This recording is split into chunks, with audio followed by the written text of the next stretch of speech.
Hello বন্ধুরা, আমি শুভ্রা রান্নাবাড়ি পরিবার চ্যানেলে আপনাদের স্বাগত জানাই। বাজারে সবে সবে এঁচড় উঠেছে আর আজকে আমি আপনাদের সাথে শেয়ার করব অনুষ্ঠান বাড়ির মতো টেস্টি এঁচড় চিংড়ির রেসিপি।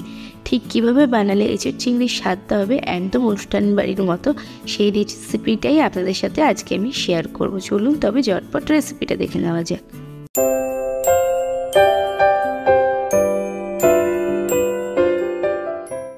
এঁচড় চিংড়ি বানানোর জন্য এখানে আমি 800 গ্রাম এঁচড় খোসা ছাড়িয়ে টুকরো করে কেটে নিয়েছি। আর খোসা ছাড়ানোর পর এখানে ওজন দাঁড়িয়েছি মোটামুটি 500 গ্রাম মতো। এখানে 4টে ছোট্ট সাইজের আলু নিয়েছি 4 টুকরো করে কেটে। আর এখানে নিয়েছি 300 গ্রাম মতো চিংড়ি মাছ। আমি চিংড়ি মাছের পেছনে যে সুতোটা থাকে সেটা বের করে দিয়েছি আর মাথার কাছে ময়লাটাও ভালো করে পরিষ্কার করে দিয়েছি। আপনারা চাইলে মাথাটা বাদও দিয়ে দিতে পারেন। সামান্য একটু লবণ দিয়ে দিলাম আর সামান্য একটু হলুদ দিয়ে চিংড়ি মাছটাকে একটু মাখিয়ে রেখে দেব 10 থেকে 15 মিনিট মতো। এতে নুন হলুদটা ভালোভাবে মাছের মধ্যে ঢুকে যাবে। এরপর আমি প্রেশার কুকার বসিয়ে দিয়েছি আর প্রেশার কুকারে দিয়ে দিচ্ছি বেশ কিছুটা পরিমাণে জল। আমি এঁচড়গুলোকে একটু সেদ্ধ করে নেব। তারপর আমি এঁচড়ের টুকরোগুলো দিয়ে দিচ্ছি আর এঁচড়ের টুকরোগুলো দিয়ে প্রেশার কুকার আটকে দেবো। আমি 2খানা সিটি দেবো আর সিটিটা পুরো বসা পর্যন্ত ওয়েট করব। দিয়ে দিলাম হাফ চা চামচ লবণ আর সামান্য একটু 1/3 চা চামচ হলুদ আর 1 চা চামচ দিয়েছি সরষের তেল। তেলটা দিলে কিন্তু আঠাটা প্রেশার কুকারের গায়ে লাগবে না। 2টো সিটি দিয়ে দেবো আর 2টো সিটি বসিয়ে নেবো। এদিকে আমি একটা পাত্রে আলুগুলো দিয়ে দিয়েছি আর তার মধ্যে দিয়ে দিলাম 1/3 চা চামচ পর্যন্ত লবণ আর সামান্য একটু হলুদ দিয়ে আলুটাকেও বসিয়ে দিয়েছি সেদ্ধ হতে। যতক্ষণে প্রেশার কুকারে সিটি পুরোপুরি খুলবে তখনই আমি প্রেশার কুকারটা খুলে নিচ্ছি। এরপর আমি এঁচড়গুলোকে জল থেকে তুলে নেব। এদিকে আলুগুলোও সেদ্ধ হয়ে গেছে। আলুগুলো কিন্তু খুব সেদ্ধ করব না, মোটামুটি সেদ্ধটা করে নেব আর এরপর আলুগুলোকে জল থেকে তুলে নেব। এদিকে কড়াই বসিয়ে দিয়েছি আর কড়াইয়ে দিয়ে দিলাম 3 টেবিল চামচ পরিমাণে সরষের তেল আর তার মধ্যে দিয়ে দিয়েছি চিংড়ি মাছগুলো দিয়ে কিন্তু বেশিক্ষণ ভাজা লাগবে না, 3 থেকে 4 মিনিট মতো একটু উল্টে পাল্টে ভেজে নেব। চিংড়ি মাছ কিন্তু বেশি ভাজলে শক্ত হয়ে যাবে। তো 3-4 মিনিট এরকম নেড়ে চেড়ে ভেজে নেওয়ার পর যখন একটা সুন্দর কালার চলে আসবে তারপর আমি চিংড়ি মাছগুলোকে তুলে নেব। তো আমার চিংড়ি মাছ ভাজাটা হয়ে গেছে। এরপর আমি চিংড়ি মাছগুলোকে তুলে নিচ্ছি আর তোলার সময় একটু ধারে ধরে নিচ্ছি যাতে এক্সট্রা তেলটা কড়াইতেই থেকে যায়। তো একইভাবে চিংড়ি মাছগুলো তুলে নিতে হবে।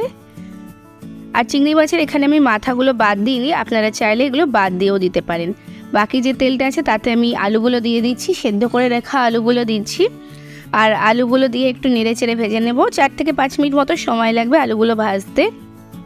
হাই ফ্লেমে দিয়ে ভাজবো, যেহেতু আলুগুলো সেদ্ধ করা আছে তাই সেদ্ধ করার কোনো প্রয়োজন নেই। হাই ফ্লেমে দিয়ে শুধু ভেজে নিলেই হবে। দেখুন 4 থেকে 5 মিনিট পর আলুগুলো সুন্দর একটা কালার চলে এসছে। এরপর আমি আলুগুলোকেও তুলে নেব আর একইভাবে তুলবো, একটু ধার ধরে তুলবো যাতে এক্সট্রা তেলটা আবারও কড়াই থেকে যায়। এরপর যে তেল আছে তাতে দিয়ে দিলাম আরও 1 টেবিল চামচ পরিমাণে তেল আর তার মধ্যে এঁচড়গুলো দিয়ে দিচ্ছি। এঁচড়গুলোকে দিয়েও একটু নেড়ে চেড়ে ভেজে নেব।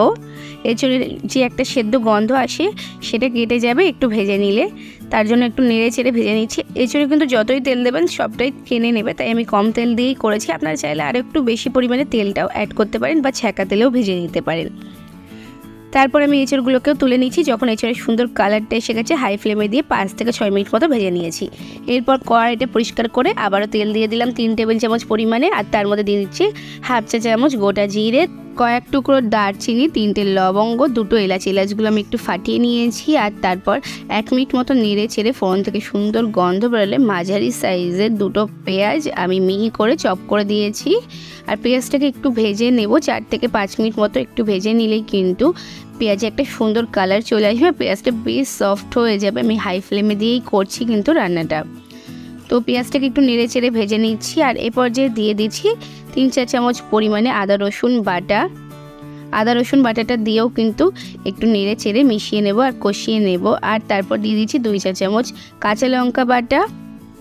আমি এখানে 4 থেকে 5টা কাঁচা লঙ্কা একটু মিক্সিতে বেটে নিয়েছি, আপনারা স্বাদ বুঝে ঝালটা দেবেন। এরপর সমস্ত কিছু একটু কষিয়ে নেওয়ার পর দিয়ে দিচ্ছি 1.5খানা মাঝারি সাইজের টমেটো আর টমেটোটা দিয়েও একটু কষিয়ে নিচ্ছি 2 থেকে 3 মিনিট মতো।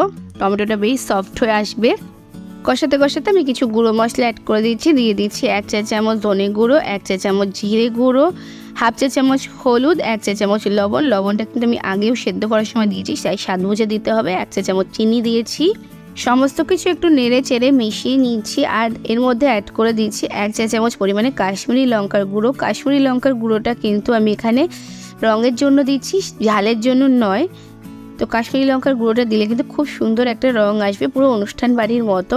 একটু নেড়ে চেড়ে কষিয়ে নিয়ে এর মধ্যে কিছুটা জল দিয়ে দিচ্ছি, যেহেতু গুঁড়ো মশলা দিয়েছি ধরে যেতে পারে তার জন্য। আর জলটা দিয়ে আরও ভালো করে একটু কষিয়ে নেব। এখানে আমি 4 টেবিল চামচ পরিমাণে জল অ্যাড করেছি, আর জলটা দিয়ে ভালো করে মশলাটাকে কষিয়ে নেব। মশলা যত ভালো কষানো হবে রান্নার স্বাদ কিন্তু ততটাই ভালো হবে। আমি মশলাটাকে কষাতে কষাতে মোটামুটি দেখুন তেল ছেড়ে দিয়েছি, আর খুব সুন্দর কালারটা চেঞ্জ হয়ে গেছে। এখানে 5 থেকে 6 মিনিট আমি হাই টু মিডিয়াম ফ্লেমে দিয়ে মশলাটাকে কষিয়েছি।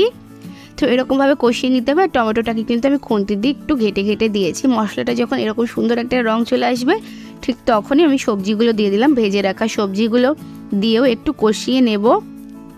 এই পর্যায়ে কষানোটা কিন্তু খুব ভালো হতে হবে, তাহলে কিন্তু এঁচোড়ের মধ্যে মশলার স্বাদটা খুব ভালোভাবে ঢুকবে, আর স্বাদটাও কিন্তু অনুষ্ঠান বাড়ির মতো হবে। তো আমি একটু ঢাকা চাপা দিয়ে দিচ্ছি, যাতে করে এঁচোড় থেকে জলটা বেরিয়ে আসে আর মশলার স্বাদগুলো এঁচোড়ের মধ্যে খুব ভালোভাবে ঢুকে যায়। 10 মিনিট মতো ঢাকা চাপা দিয়ে রান্না করেছি, আর মাঝে কিন্তু আমি একবার ঢাকা খুলে একটু নেড়ে দিয়েছি, তলা থেকে ধরে গেছে কিনা দেখে নিয়েছিলাম। 10 মিনিট পর ঢাকা খুলে সমস্ত কিছু একটু নেড়ে চেড়ে মিশিয়ে নিয়ে চিংড়ি মাছগুলো দিয়ে দিচ্ছি এই পর্যায়ে। তো চিংড়ি মাছগুলো দিয়ে আবারও একটু সমস্ত কিছু নেড়ে চেড়ে মিশিয়ে নিচ্ছি। 1 থেকে 2 মিনিট মতো চিংড়ি মাছগুলোকে একটু নেড়ে চেড়ে মিশিয়ে নিতে হবে সমস্ত কিছুর সাথে। দেখুন কষাটা কিন্তু খুবই সুন্দর হয়েছে, তেলটা ভালোভাবে ছেড়ে দিয়েছে, আর এই সময় দেখতেই কিন্তু খুবই লোভনীয় লাগছে। তো ভালোভাবে নেড়ে চেড়ে কষিয়ে নিচ্ছি, আর কষিয়ে নেওয়ার পর এর মধ্যে আমি পরিমাণ মতো জল দিয়ে দেবো। যেহেতু সমস্ত কিছু আগে থেকেই সেদ্ধ, তাই খুব বেশি জল কিন্তু আমি এখানে অ্যাড করব না। যতটুকু গ্রেভির প্রয়োজন সেই বুঝেই আমি জলটা দেবো। এখানে আমি 1 কাপ পরিমাণে জল দিয়েছি, দুবারে দিয়েছি গ্রেভিটা বুঝে। এটাকে ফুটিয়ে নেব, আর সেই বুঝেই কিন্তু আপনারা জলটা অ্যাড করবেন যে যেরকম গ্রেভি রাখতে চান। এটা কিন্তু খুব বেশি পাতলা ঝোল হবে না। তো গ্রেভিটা যখন এরকমভাবে ফুটতে শুরু করেছে তখন গ্যাসের ফ্লেমটা লোতে দিয়ে 5 মিনিট মতো ঢাকা চাপা দিয়ে রাখবো। মশলার ফ্লেভারগুলো খুব ভালোভাবে মাছের সাথে মিশে যাবে, আর মাছের ফ্লেভারটাও সবজির সাথে খুব ভালোভাবে মিশে যাবে। তারপর ঢাকনা খুলে সমস্ত কিছু একটু নেড়ে চেড়ে মিশিয়ে নিচ্ছি, আর তার মধ্যে দিয়ে দিচ্ছি 1 চা চামচ ভাজা মশলা। এখানে আমি 1 চা চামচ গোটা জিরে, 1 চা চামচ গোটা ধনে, 1টা শুকনো লঙ্কা, 1টা তেজপাতা 2 মিনিট মতো খালি খোলায় নাড়িয়ে ঠান্ডা করে গুঁড়ো করে নিয়েছি। ভাজা মশলাটা দিলে কিন্তু রান্নার স্বাদ অসাধারণ হবে, একদম অনুষ্ঠান বাড়ির মতো। আর তারপর আমি দিয়ে দিচ্ছি 1/2 চা চামচ গরম মশলা আর 1 চা চামচ ঘি। ঘি আর গরম মশলাটাকে একটু নেড়ে চেড়ে মিশিয়ে নিলেই তৈরি হয়ে গেল আমাদের আজকের রেসিপি অনুষ্ঠান বাড়ির মতো এঁচোড় চিংড়ি। আমি 5 মিনিট ঢাকা চাপাতে স্ট্যান্ডিং টাইম দিয়ে গরম গরম সার্ভ করে দেবো। এভাবে এঁচোড় চিংড়িটা বানালে খেতে কিন্তু একদম অনুষ্ঠান বাড়ির মতো হয়। যারা কখনো এভাবে ট্রাই করেনি তারা রেসিপিটা দেখে অবশ্যই একবার ট্রাই করে আমাকে কমেন্টস করে জানাবেন আপনাদের কেমন লেগেছে রেসিপিটা। আর যদি রেসিপিটা ভালো লেগে থাকে অবশ্যই একটা লাইক করে দেবেন। আর যদি এখনও আমার চ্যানেলটা সাবস্ক্রাইব না করে থাকেন তবে ঝটপট সাবস্ক্রাইব করে পাশে থাকা বেল আইকনে ক্লিক করে দেবেন, তাকে পরবর্তীকালে চ্যানেলে যখন নতুন কোনো রেসিপির ভিডিও আপলোড করবো সবার আগে আপনাদের ফোনে নোটিফিকেশান পৌঁছে যায়। আজকে এ পর্যন্তই, আবার আসবো অন্য কোনো দিন অন্য কোনো রেসিপি নিয়ে। ততক্ষণ ভালো থাকবেন, সুস্থ থাকবেন।